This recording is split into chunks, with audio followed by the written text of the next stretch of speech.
Hey, what's up, fellas? It's still the 15th. It's like, I'm going to give you my weather report. It's like 97 degrees.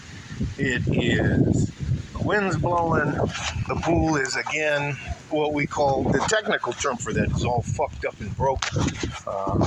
There's the mountains. I'm headed inside.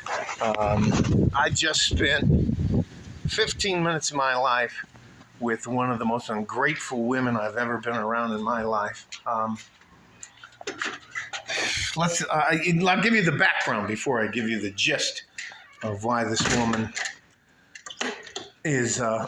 was trying to talk to me. She actually wanted me to pay her. She wanted me to give her some money for an attorney so she could divorce her husband. Now, her husband works on the fucking railroad. And the reason I gave you the weather report is because that motherfucker's a line worker. He's out there in the weather like it is now, and the wind's blowing. There's sand blowing around. Shit gets in your eyes, gets in your ears, gets in your nose. He's a very good man. He's an honest man. He's a just man. But he's not making enough money according to his wife. They have a nice home. It's only a 2-bedroom. Doesn't look like my home. So anyways, about 2 hours ago, I get a knock at my door. And lo and behold, it is this short, chubby.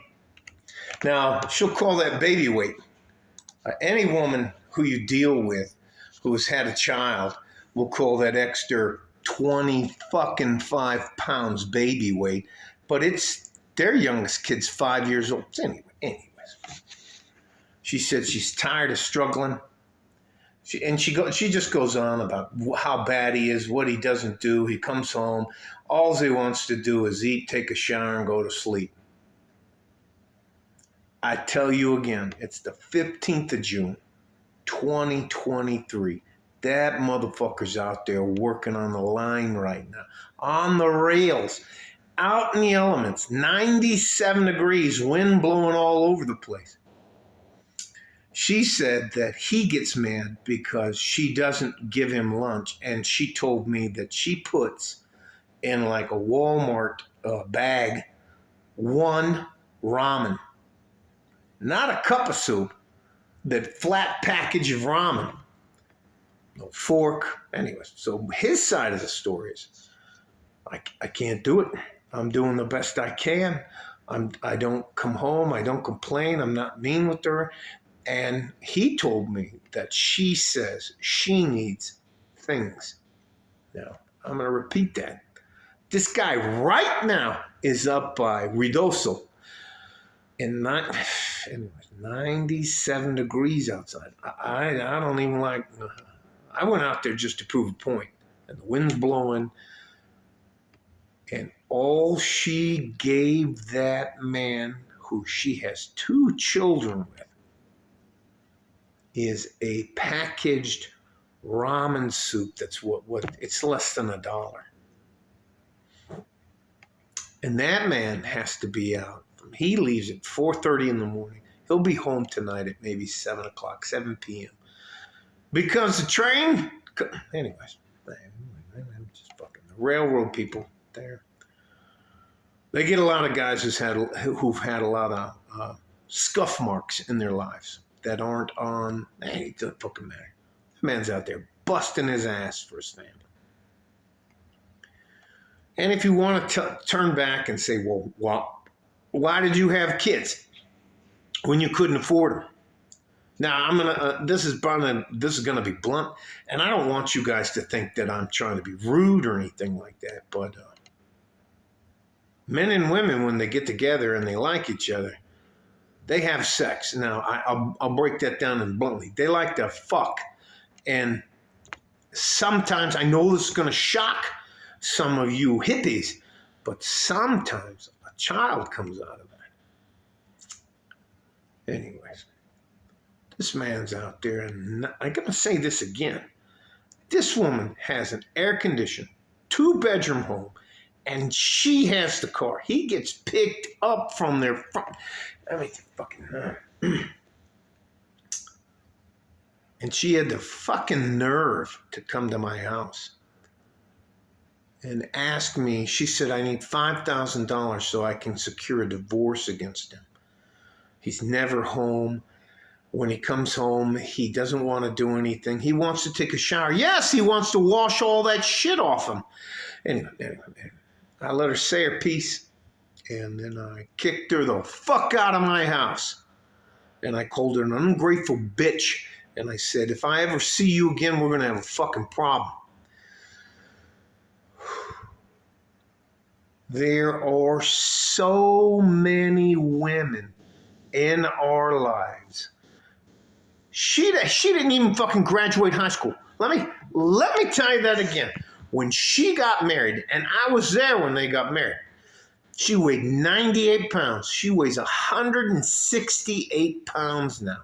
Well, that's what he told me. But her head looks like a fucking sandia. Oh, sorry, I'm speaking Spanish. Her head looks like a watermelon. Anyways, let me calm down. And she came to me to ask me for money to fuck her husband over. She wants the house, she wants the car, and he can just fuck off. Now I'm gonna tell you again, and I'm gonna let this go, but I'm gonna have to do a bunch of fucking push-ups and shit. I'm gonna show you. I was throwing fucking weights around. I can't tell you because I have to do things that are constructive, but I've been throwing some of those weights around. Listen. There is a pact that we thought we would make with a good average woman that would hold. Now we as men, we're going to go off and spend 8 to 12 hours of my day in 97-degree weather. No shade. She didn't give him a bottle of water. He doesn't have a canteen. He doesn't have a water bottle. She gave him a prepackaged pack of ramen noodles. And she thinks when she's a stay-at-home mom that somehow she's getting the fucking short end of the stick. Well, I'm, you know what, fuck it. If you don't like what I have to, you know what, fuck you ladies. We are sick and tired of this fucking bullshit. When's the last time any of you, any woman, spent the entire day out in 97-degree weather with wind blowing sand around in your face, and all you had to eat for 12 hours was one pack of ramen? I'm not talking about a box. I'm talking about one individual package of ramen. I don't know what the fuck is wrong with you ladies. And that's why I support the red pill community. Why I support the men go their own way community. Love my wife, but my wife comes from an extremely traditional family. I mean, when the cameras are up, they'll whoop your ass if you don't. Las palabras en español es cuando un joven, mujer, no importa hombre, whenever a woman or a man gets out of control. Hang on, I'm almost done. They tell you, tu falta respeta. Now I have to go now. My beautiful wife's home, so love you guys. I'm gonna do what I can, but Jesus Christ, some of you ladies are all fucked up and broke. Like a fork in a G-string. From West Texas, El Paso. I'm out of here. Bye-bye.